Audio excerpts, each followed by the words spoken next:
Hello, this is Lisa Weideman with my Capstone project, Building a Storytime. Aspiring youth services librarians frequently report how scared they are at preparing for and performing story times. This is not surprising, as most of them lack training or experience. However, what I did find surprising is that professionals who have acted as storytellers report that they were not trained or prepared for presenting when they first started hosting story times. This project began with the idea of researching and observing story times and creating a website that might act as a resource for new storytellers. For this project, I observed 12 story times of different ages and formats to come up with some data and statistics about the common components of storytime presentations.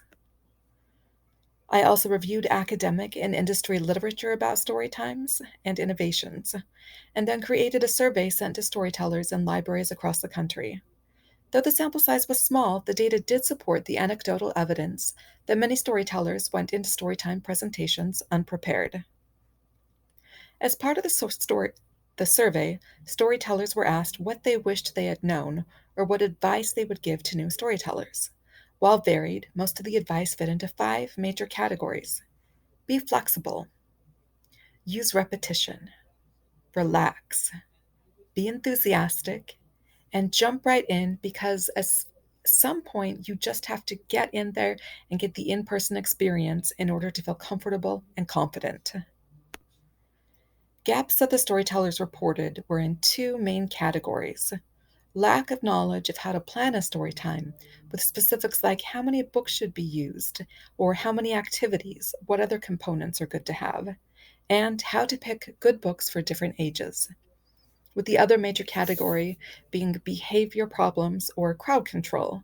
How do you deal with kids who are so rambunctious that they're disrupting everyone else? And how do you involve parents to help engage the children and make a better storytime experience for everyone?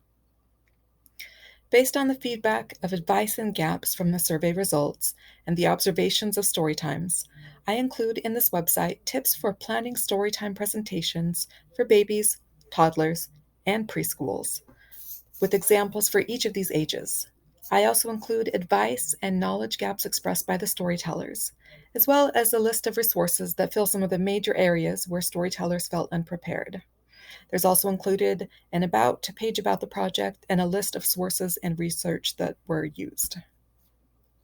This research and advice was very useful and instructive to me personally, and hopefully can serve as a resource for other nervous storytellers.